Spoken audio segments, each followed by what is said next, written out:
Good afternoon, everyone, and welcome to today's webinar sponsored and presented by Thermosoft International Corp., entitled Controlling Electric Floor Heating Under Wood Flooring and Basic Troubleshooting.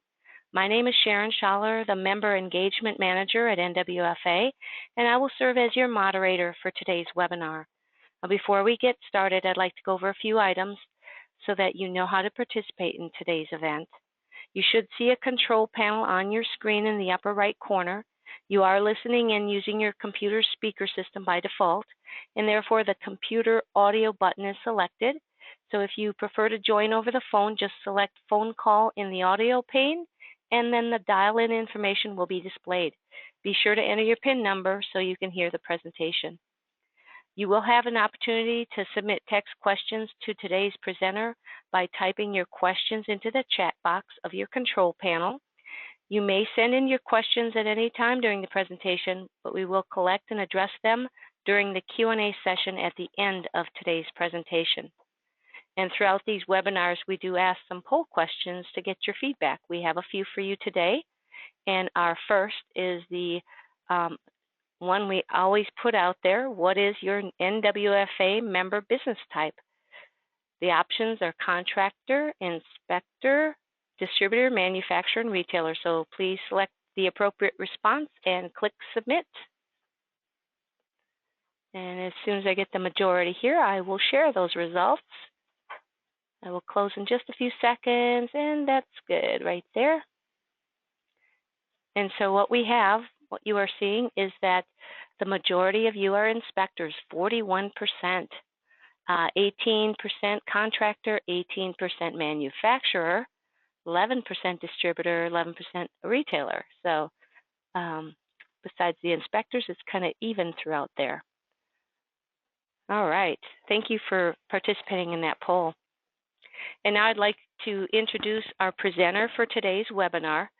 Sergey Schlippentak has over 10 years experience in the floor heating industry while working at Thermosoft. In that time, he has planned, supported, and provided assistance to countless successful floor heating installations. His responsibilities include overseeing the technical support team and act as the primary contact for the wood flooring industry. Sergey is active on the NWFA Radiant Heating Task Force and on the UL Safety Technical Panel. His #1 priority on any floor heating project is to match the desired floor with the right heating system, installation method, control, and end-user education to ensure the heated floor can be enjoyed for a lifetime. So without further delay, we will get going, and there's a pretty picture of Sergey. And Sergey, if you would unmute yourself. Hello, can everybody hear me? Yes. Thank you for that intro, Sharon. Now, can you guys see my screen, or I don't think Sharon's giving me the... It takes just a little bit here. We need to get me into the driver's seat here a little bit. And there you go. All righty. And can you guys see my screen now?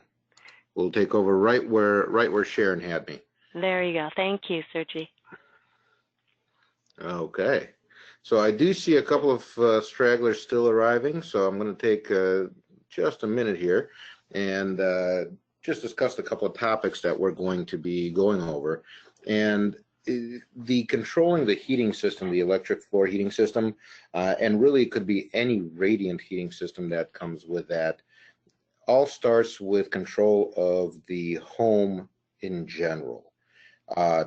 As the wood floor industry knows, the biggest challenge is the humidity that changes depending on the environment, and having that environment control is critical to a full success of the floor. Now, it's not as difficult to control it when you look at the big picture and you can get everything put together.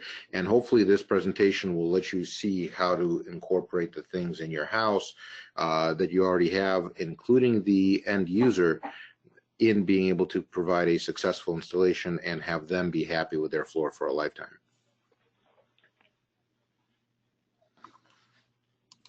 So what are some of the things that you need to think about to make sure that the heating system works and lasts for a lifetime. First and foremost, you need to make sure that you can control your humidity as well as controlling your temperature. So as we all know, humidity has a direct effect on moisture content of the floor. The moisture content will vary depending, what it should be will vary depending on where you are in the country and what your ideal part is. But one of the things that you can do to control that is working with humidifiers or dehumidifiers. Now, let's talk about humidifiers a little bit. There's several variations of humidifiers, some that people don't even really think about. And in addition to the ones that you can buy just to keep in your room on a desk, whether it be the ones that have the actual warm steam or the ones that are that atomize the air, you can also get a humidifier for the whole house, which a lot of people are familiar with systems that involve having that filter pad. On a whole home humidifier, one of the biggest mistakes that's made, I don't know if you guys are aware of this, is that pad is people forget to replace that pad. And if that pad is not replaced at least twice a year, at the beginning and at the end of every season, it doesn't work effectively, and it does not humidify the air anywhere near as effectively as a new pad.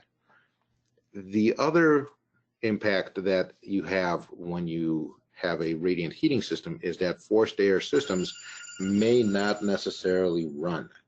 And if the forced air heat doesn't turn on, then that evaporator will never work.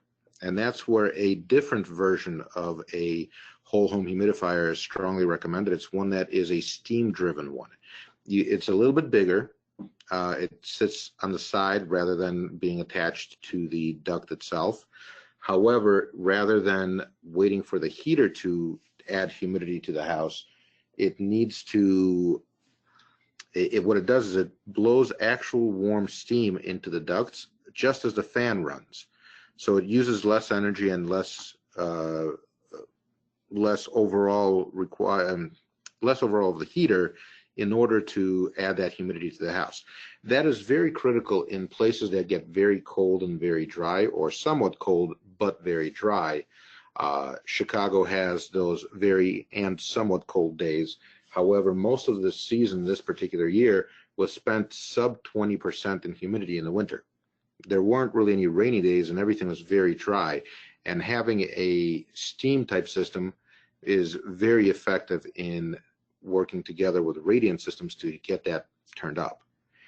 Now, in some wetter areas, you do have the dehumidifiers that can be also added, or you can use your air conditioner. Unfortunately, in certain places, once you get your floor or your home to a colder point, even when it's no longer comfortable, that's when the dehumidifier portion of the air conditioner stops working. So adding just a standalone dehumidifier or even an inline in-duct dehumidifier will work as well to help control that. Now, temperature changes also have a big portion on it. And the one thing to consider is that floors, the surface may change the temperature quickly. However, the core of the floor doesn't change as quickly. So you have to account that when you make changes into your environment as a whole, that the materials in the home itself, they tend to take their time to adapt and adjust to those temperature changes. So even though the air gets warm and cozy or cool and comfy right away, the materials like the floor, the walls, the windows don't. And that differential is what causes condensation to form, which is moisture and challenges to success there. One of the things to help mitigate those is keep a consistent temperature. Yes, you can get some savings by letting a thermostat turn your temperatures up and down quite a bit. We'll cover that a little bit later. However, it doesn't always result in the best impact on your wood floors. And the last part is always follow the manufacturer's instructions. That's going to be a common theme, whether you're on any webinar you go to or any training course you take with the NWFA. The manufacturer of the wood flooring or your other devices will have the best knowledge of how to control it, and more than happy to help out if there are any questions. A couple of things to consider when doing a project where an HVAC system is installed. And it's not all of these things have to be known by the wood flooring installer, but it is a question that is good to bring up, or from the wood flooring manufacturer or inspector to bring up if it was addressed or considered when a project was done. Ideally, we'd all be able to build a brand new house right away with everything being perfect and everything being exactly how it needs to be. Unfortunately, we don't live in an ideal world, and we do tend to remodel, put additions onto a room, close certain parts of the house down, as well as have certain trades that come on board that don't necessarily take all the parts into consideration.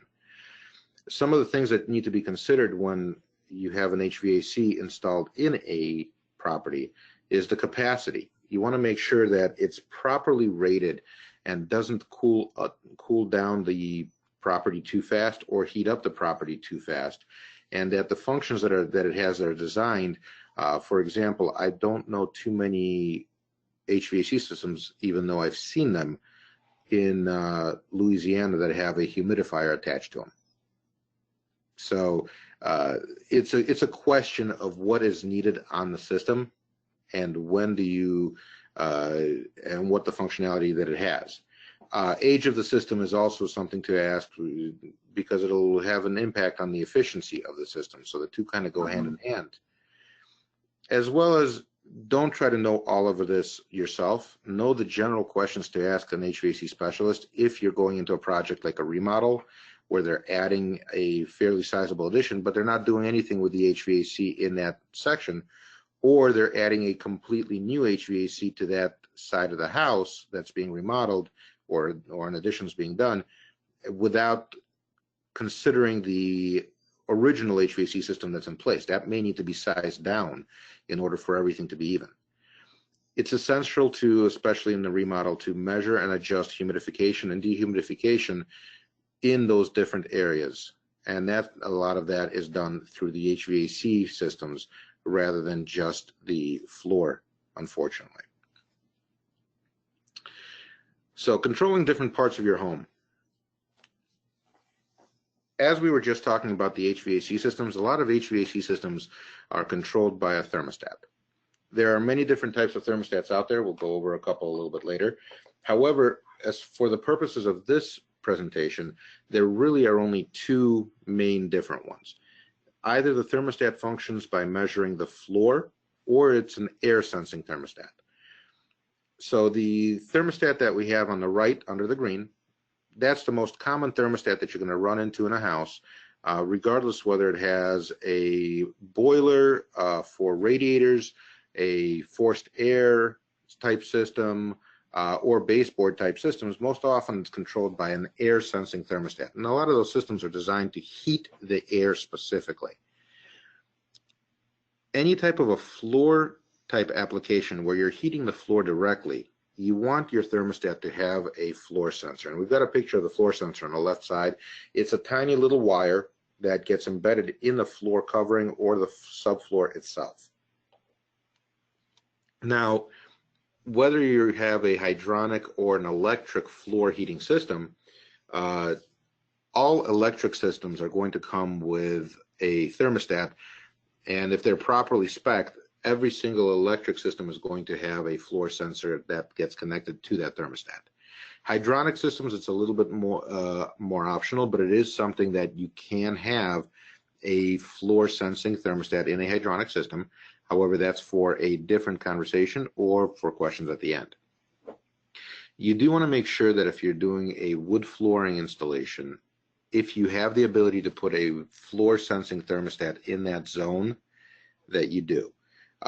Being able to control the direct temperature of the floor will allow you to get the consistency and the stability of the temperature in that floor covering, so it doesn't fluctuate outside of the NWFA or the manufacturer guidelines that is presented. The new NWFA guidelines for radiant will spell out specifically what is the NWFA recommended variation. That is still being worked on, but it is a very limited number of degrees, anywhere between 3 and 7. I think it might settle on 5, but we'll know when the new guideline comes out, per 24 hours. That means that you shouldn't be using your thermostat to go from 75 down to 60 at night and back up to 75 in the morning, because you're outside of that approved variation or that window of temperature. As we all know, humidity has a direct effect on the moisture content of the floor, and the environment is recommended to be kept at 60 to 80 degrees with a relative humidity of 30 to 50%. You do want to make sure that the thermostats that you use, if you can recommend it, that they work with a humidistat. Now, any humidifier that you purchase that you attach to an HVAC system is going to be controlled by a humidistat. One of the benefits of a thermostat that can measure both the temperature of the house as well as the humidity of the space is that when you have a steam-driven humidifier, you can actually force the thermostat, or you can program the thermostat to turn on the appropriate addition to the system in order to make sure that it properly adjusts and properly runs the right thing to either humidify or dehumidify the air. If you have a thermostat that can measure the humidity as well, and the steam-driven humidifier, which is one of the big things that we recommend when using a radiant floor heating system, you want to set that thermostat that if your humidity drops below a certain level, that it just turns on the fan, not the entire heater, and that steam-driven humidifier, and that gets you right to where you need to be. The same can be done with a dehumidifier. So, Sharon, I think I don't know if you had a poll set up for this. I do, and that poll question is how many attendees have taken extra steps to control the humidity in the environment, either for a customer or for themselves. So if you could select one, basically yes, no, or call somebody else to do it. Just keep that open for a few more seconds. I have the majority voting. I'll close that out and share those results. And it's good news, Sergi. 76% said yes. 10% said they called somebody else to do it, and 14% said no. I'm hoping that those 14% are in areas where humidity is not a problem at all. Sharon, just checking, can you guys see my screen, or do I need to reshare that? Nope, we're seeing it. Oh, what happened? There it is. Okay. So a couple of considerations with HVAC combined with a floor heating system. When an HVAC system runs, it can dry out the ambient environment or it can humidify it, how efficient the system is, and zones and balancing. Typically, when an HVAC system is running, it will blow air and push the heat towards the ceiling. That's something completely different that floor heating does. Floor heating will heat the floor, and then that warmth is translated to people that are in the space as well as the objects in the space. In essence, you actually use less of your heating system when you have a warm floor. Come on, go on. So another thing to consider when making recommendations is the types of thermostats that you're going to use. Now, for the most common places for energy savings for the air control, having a programmable thermostat is very good. For a floor heating system, the only time that you will use the programmable function of the thermostat will be in the startup and end times, which we'll go over a little bit later in the seasons. For the rest of the functionality, you want to use the limitation features, the Wi-Fi, the control, and the power consumption reports settings that come into those programmable thermostats, or you want to use a simple manual control thermostat of where you set a temperature and you leave it alone. Some of the programmable features or more advanced ones can do a data log functionality for you, which we'll go over a little bit later, but knowing how the customer uses that floor is a big help with troubleshooting issues a little bit later on. Here's a little matrix that shows you differences of a bunch of thermostats. In essence, all of these thermostats do the exact same thing for the wood floor. They measure the floor temperature. They come with a GFCI, which is typically required for all electric systems. And then you go into the real span of the features, most of which are not needed if it's a simple system, but you do want them in order to make it easier for the user to turn it up and hold the temperature down or keep it at a specific temperature as needed when they use a floor.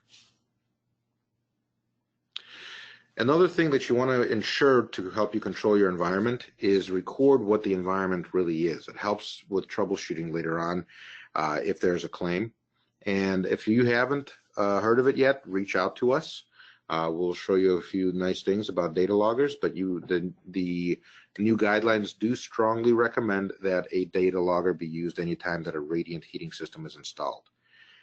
The most common factor that fails in a wood floor radiant heating system is going to be the end user. The end user not following instructions or not keeping the humidity in the right place is the most common failure of the whole system as a whole. Now, that when I say failure of the system doesn't mean the heating. The heating will still work, the floor will still be there, but the checking, the gapping, or other problems that come in from the system not being properly used will be very easy to tell when you take a look at a data logger and see the readout from it.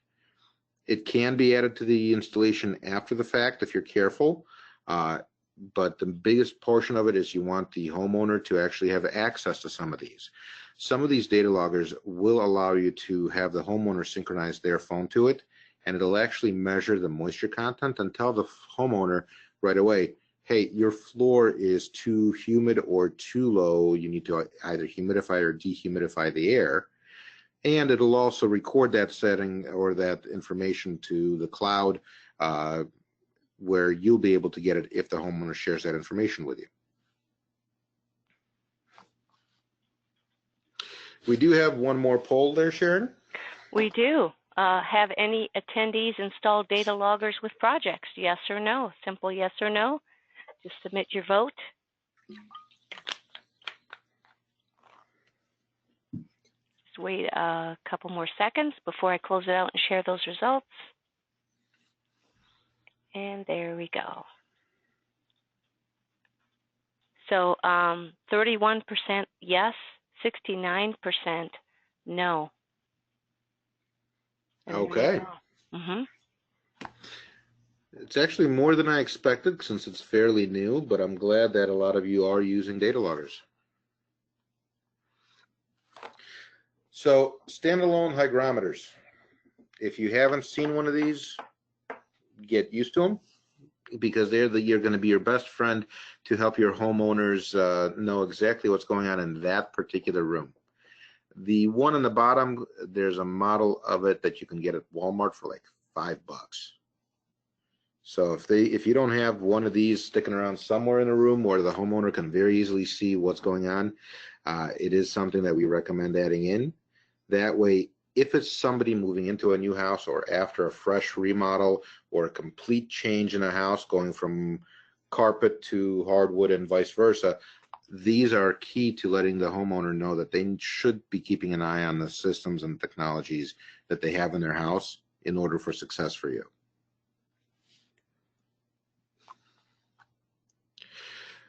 Some of the things to consider when choosing controllers is how many zones do you have? Is the system capable of zoning heat? When you have an electric floor heating system installed, most floor heating systems are going to be under 400 square feet per thermostat, which means you have a different zone for different places. And they're also zoned by room. So if you have one heating system going in, you're typically not going to have a thermostat sharing 2 bedrooms side by side. You're going to have a thermostat in each bedroom, which makes each bedroom its own zone. If you can zone the HVAC system as well to push less heat or actually measure those zones with dampers that get installed in the ducting, it is something that is recommended. However, you need to consult an HVAC specialist to make sure that the zones are done properly. Ideally, each floor covering should be in its own zone. That way you know that you're not pushing too much heat into a room which has heat already, or if you have a room that's carpet over a cement on the first floor, you're pushing more heat into that room rather than pushing it into a second-story wood floor application where you don't need as much humidity and you don't need to push as much heat. It all depends whether the controller can or cannot handle it.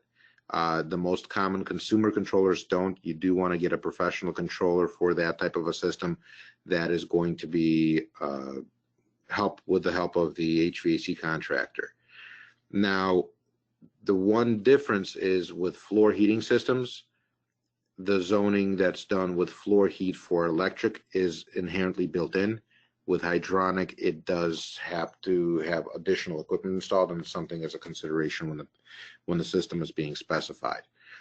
You don't really want to add any of the floor heating systems to any type of a home automation control for any functionality other than on and off well before or well after, and I don't mean every day, I mean like into the seasons. The reason being is that floor specific thermostats know and measure the temperature of the floor. Home automation systems don't have those algorithms built in, and technology isn't quite there yet. When it is, it's something that we will definitely be keeping up on. So if you have a customer asking that question, don't hesitate to reach out to us, and we'll let you know if it's there or it's not there yet. But at this point in time, and at least for the next 3 months, we're going to say it's not. Another thing that's considered is where the controls are installed. The more intuitive and accessible your controller to your homeowner, the better off your floor is, because when your homeowner can adjust and make the changes and get the readouts, the more impact and quicker they can tell you that there are problems. Proper control, I know it's kind of beating a dead horse here, but proper control allows for greater longevity of the heat system as well as the floor.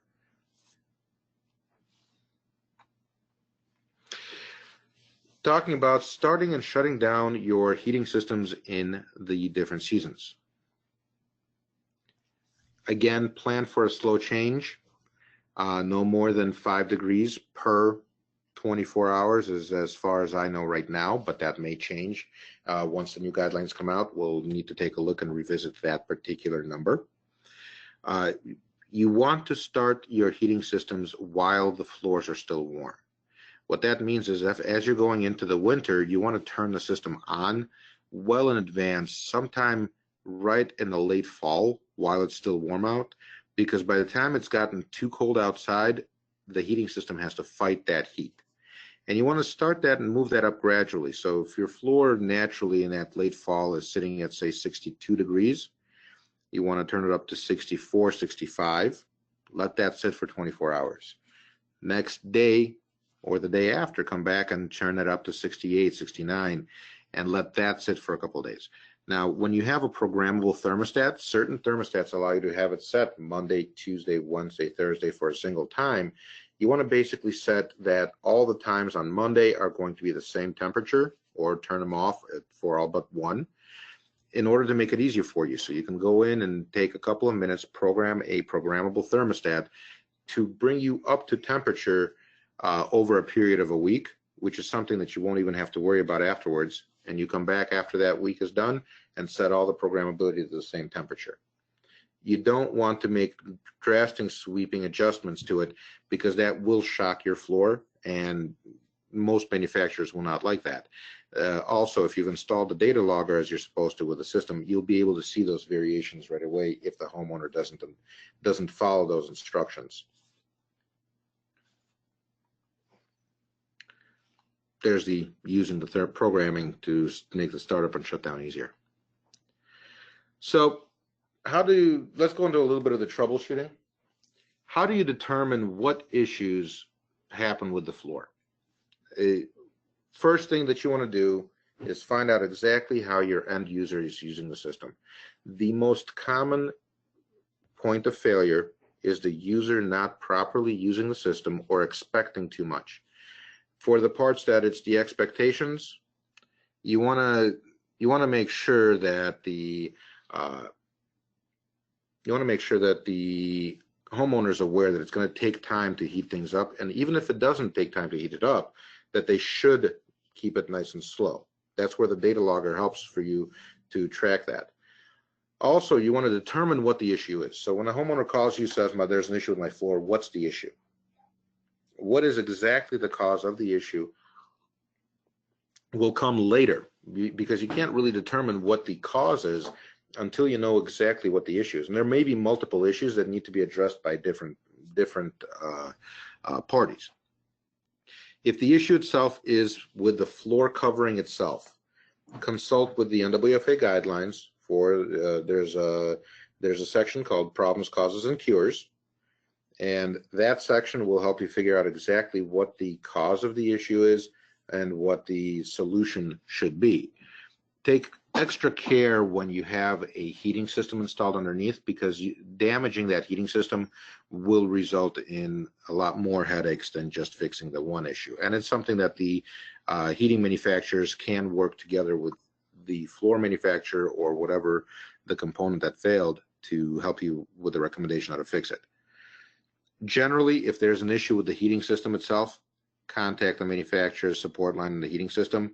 It's not something that you want to take care of without having some guidance, and there may be tips and tricks for every different situation that will be able to let you solve the problem a lot quicker than having to do a lot of work that's unnecessary. Some of the main components to consider. Number one, when the heating system is concerned, it's the main components, the power. Breaker doesn't work. Electricity is not wired properly. The system is supposed to be a 240 volt system and it's connected to 120 volt or vice versa, and things have broken down because of that. So you want to make sure that the power is done right. An electrician will typically be able to help you out with that, but you want to make sure that everything is in the specifications as the manufacturer of the heating system recommends. On an electrical heating system, there's always going to be an electrical resistance. There's are those electrical resistance readings in the factory specifications that they're supposed to be there. And every manufacturer will have a guide on how to measure those resistances if you don't have them. It's very easy to do and does not require a lot of additional tools. Are all the components compatible? If you have a 240 volt system and a 120 volt thermostat, it may look like it's working, but it actually isn't, because the two are not compatible. And then also, are you getting the right amount of square footage that's being heated? A lot of electrical systems come in sections, so you might have the system working in most places, but one section is not properly connected and it's not working. And that's something to ask, when you're trying to troubleshoot those types of systems. So items to resolve before and during the installation. Number one, make sure that you collect all the information from your electrical contractor for the electrical connection readiness. Talk to them before you do the installation. Make sure you get the electrical resistance readings and measure them often as you're doing the installation. And as usual with every type of situation, moisture content of the subfloor and flooring. Make sure you take the appropriate readings. It's not an electrical portion of it, but it is something that needs to be addressed. When you have a heating system that's not working, the first thing you want to do is typically turn off, make sure the power is connected, and measure the electrical resistance. If there's no reading, contact support before and during installation. That is critical, because you don't want to go too far into your installation as you're doing the installation in case a heating element got damaged and it no longer has resistance. The general rule of thumb is if there is resistance and it's in the correct specification for that particular mat, there will be heat. There's no need to test the system by connecting it, and it's actually advised against testing the heating systems by connecting them to power before you have them covered up, because electrical heating systems rely on the effect of the wood and or the floor covering to pull that heat off and make it dissipated nice and even there.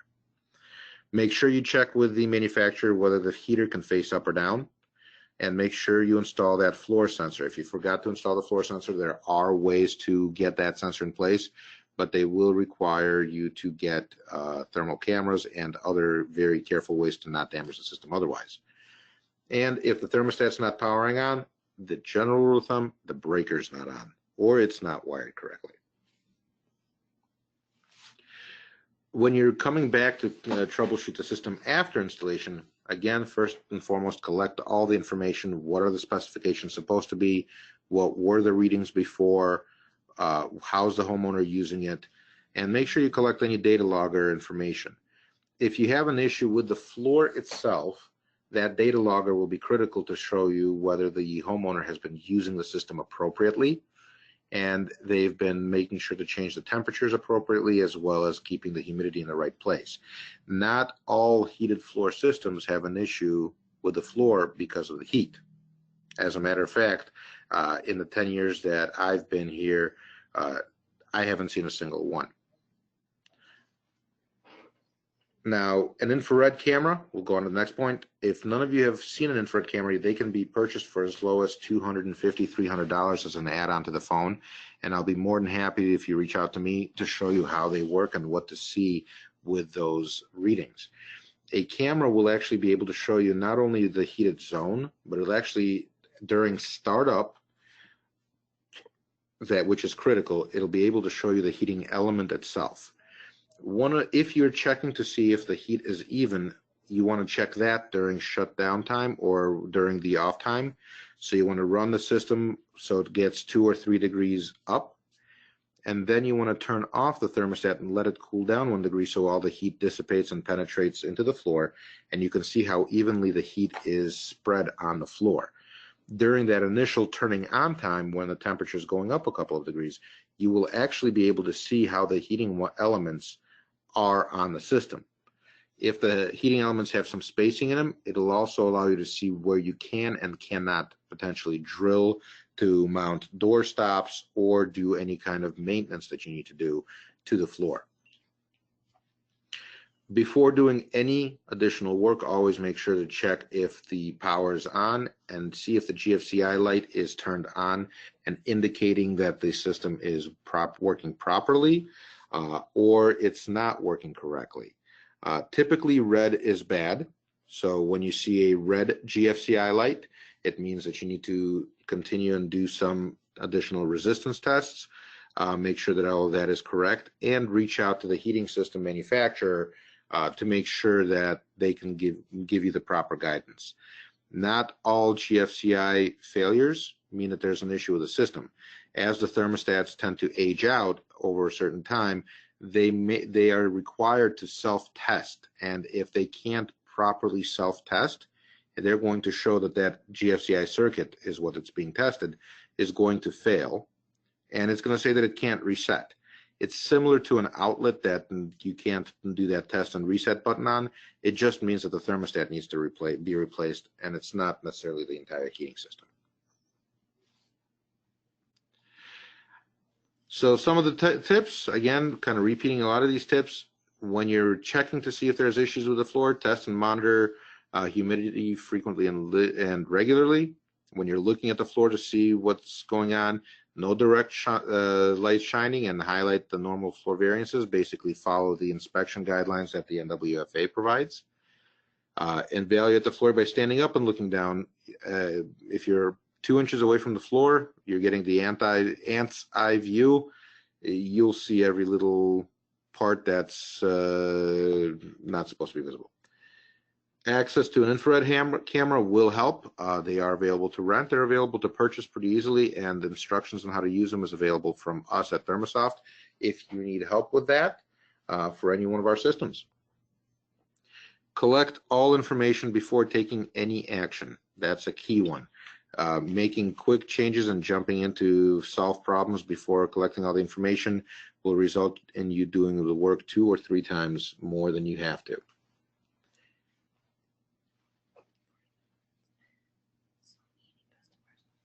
And if you know if there is a problem being determined, if there is a problem that's found, make sure you reach out to us as a heating manufacturer, even if it's a problem with the wood, just so we know what's there and we can help you solve those wood problems. We're not going to give you guidance on the wood, but we're going to give you guidance on how to not damage the heating system as you're solving those problems there. Not really too much in the last thoughts. Any questions? So, Thank Sharon, you, Sergi. Thank you so much. Hey, we're now going to begin answering those questions that you submit in the chat box, and it's not too late to add those questions down there. So we'll start with the first one, Sergi, which is from Danny, and he says the reality with most radiant heat jobs nowadays is that there is no other HVAC system in the home other than the radiant heat. So adding humidification is not a realistic option, at least in our region. What do you recommend to folks who want wood flooring and don't have a way to add humidity? Well, there's always ways to add humidity to the space. If the only type of heating system that is in the space, or the only type of air or any type of heating and air conditioning control in the space is that radiant floor, and that's the only source of heat, then that room will need to have a standalone one of those overnight humidifiers that can be added to the room. Something as simple as boiling a pot of water, which is something that I know we have a couple of clients in Colorado. They have radiant in the space. They don't really need HVAC since it's a ski use only. They just boil water and use one of those standalone hygrometers for when they're in the space to make sure that that's at the right conditions. Just a follow-up from Danny. How have electric systems evolved in recent years to make them safer for wood than they were in the past?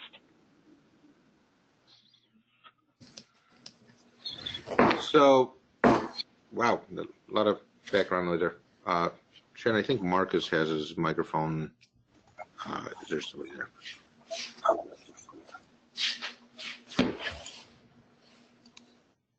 There you go. Sorry, but there we go. So electric systems have evolved quite a bit now. From ThermoSoft, and I'll speak to the products that we carry, we have one of the only systems out there that I'm aware of that's specifically designed for wood floors. That's our warm step system. And our warm step system is a combination of several technologies. First and foremost, it has a thermostat that specifically measures the floor temperature. Second, in our case, the heating elements are specifically tailored for power to make sure that the system warms up slowly and cools down naturally as it needs to, if it needs to, with the thermostat turning it off when the thermostat turns it off. However, it doesn't let it drop below the set temperature. So electric systems actually keep the temperature very constant rather than a fluctuation based on the room temperature. We also, as part of a complete solution, make sure that the data logger is installed with the system, and you can actually install the system with either a glue down or a nail down option, because the heating elements themselves are only a 1/16 of an inch thick, and it's a round 1/16 of an inch, and they're spaced at 3 inches on center. Now, as far as the heating system itself, the heating system itself is comprised using our fiber thermix technology, which in this case has a built-in thermal cutoff. So the minute that the system starts to potentially overheat, it doesn't cause any damage to the wood floor. As a matter of fact, it fuses itself. It acts like a fuse well before that system can cause any kind of damage. Does that answer that question? Let's go on to Ron. He's just making a comment here.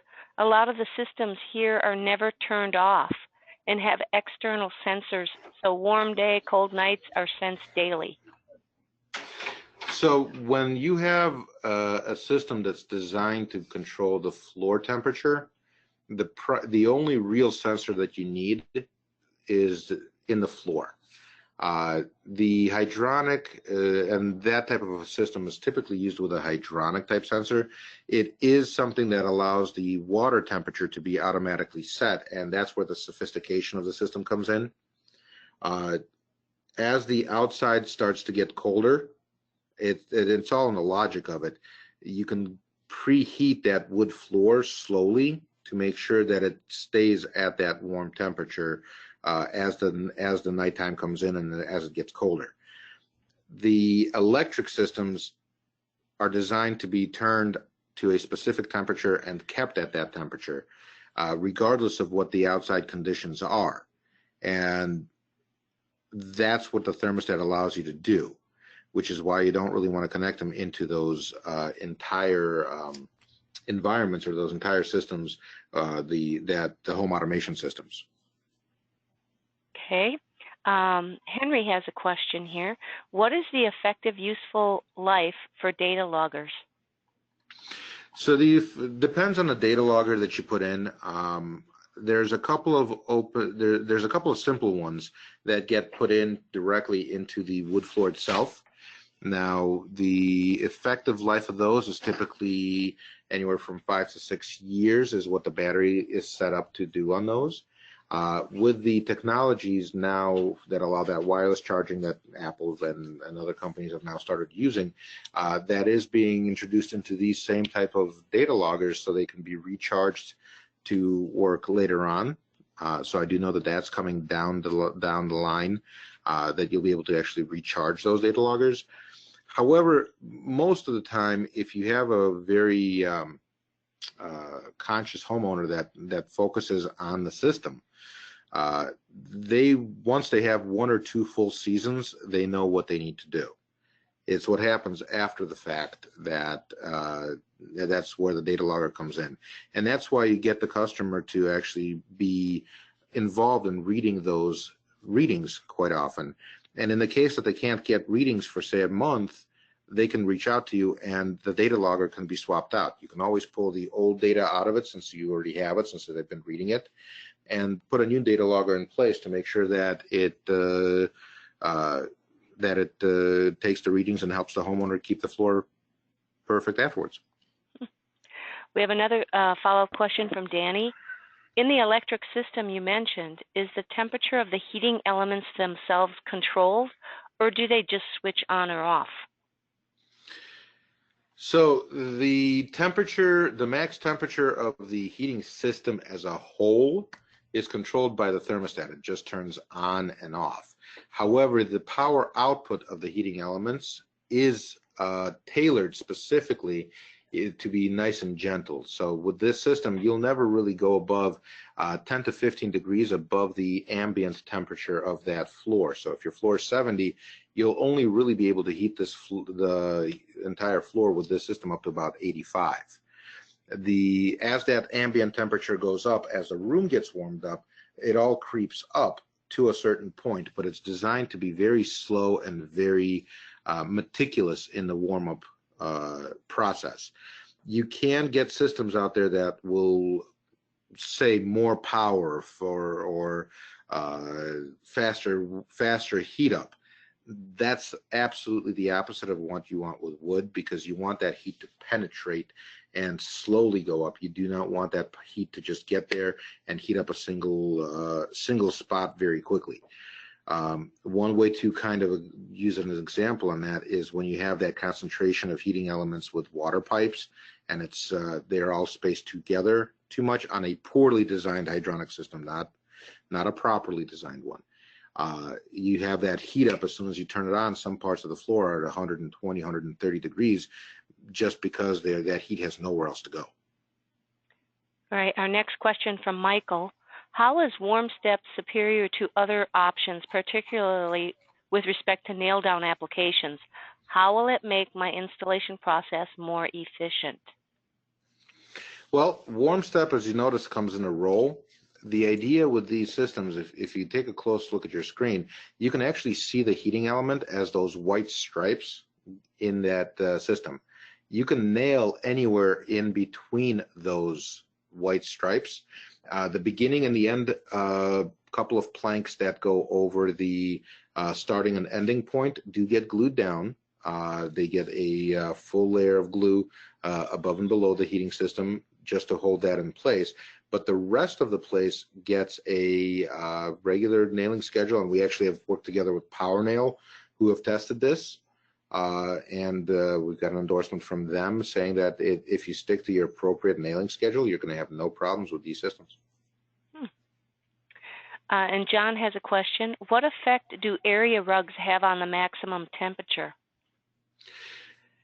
Depending on the area rug itself. If it's a very insulated area rug, it will increase the temperature because it'll trap that heat down into the bottom. You do want to, if you know that your homeowner is going to have an area rug in place, you want to make sure that the floor sensor is installed under where the area rug will be.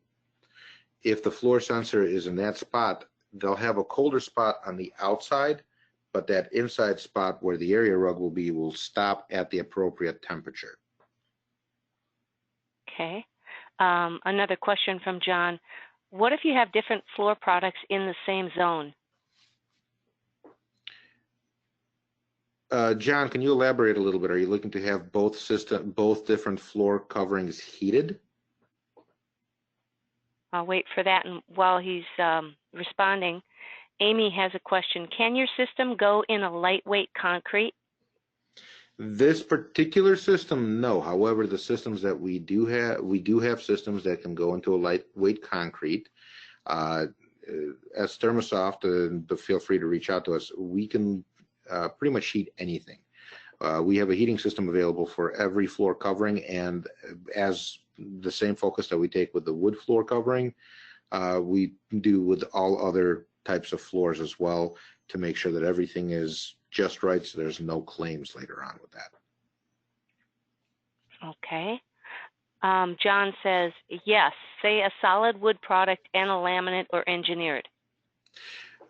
You'd want to zone each system separately. So you have a solid wood product, you'd have a heating system that's specifically zoned for the solid wood, or an engineered floor would have its own heating system. They're going to behave differently, including transmission of the heat in between the systems.